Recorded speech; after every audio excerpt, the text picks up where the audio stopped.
పప్పు ఉల్లిగడ్డ కర్రీ అయితే ఈరోజైతే చేస్తున్నాను. సింపుల్గా పప్పు అండి, ఇది చాలా టేస్టీగా ఉంటుంది. వేడి వేడి అన్నం వెంబడి. ఫస్ట్ అయితే కుక్కర్లో శనగపప్పు తీసుకున్నానండి, 1/2 కిలో. దాన్ని మంచిగా నీళ్ళు పోసి వాష్ అయితే చేసుకొని, ఇలా 2 నీళ్ళలో వాష్ చేసుకొని అయితే పక్కకైతే పెట్టుకున్నాను. మరో చెంబుడు నీళ్ళు పోసి దాన్ని ఉడకనిచ్చాను. ఒక 3 విజిల్కి తీసేసాను. తర్వాత ఒక ప్యాన్ పెట్టుకొని కొద్దిగా నూనె ఎక్కువనే పోసుకోవాలా.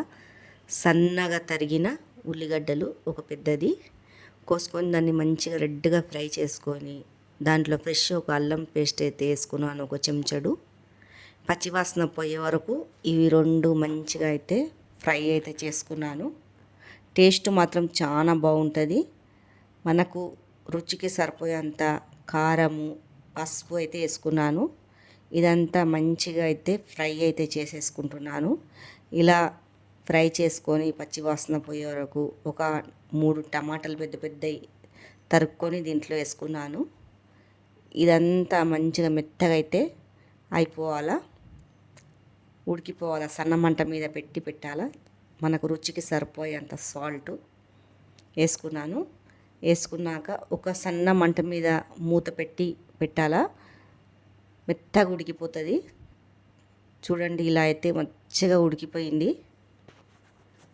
ఉడికిపోయాక తర్వాత మనము ఈ శనగపప్పునైతే ఉడకపెట్టుకొని అయితే పక్కకు పెట్టుకున్నాము కదా, అది దీంట్లో వేసుకోవాలా.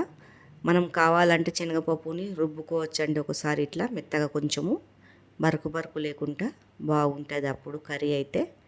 ఇలా దీంట్లో వేసేసుకొని తర్వాత కొద్దిగా మనం నీళ్ళు పోసుకొని కలుపుకొని అయితే పెట్టాలండి. కొంచెం మూత పెట్టాలా ఉడికే వరకు. బాగా ఉడికిపోతుంది పప్పు అయితే.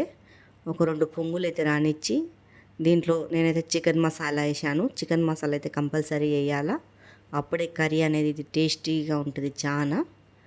తర్వాత కొద్దిగా కల్యమాకు వేసాను, కొత్తిమీర వేసాను.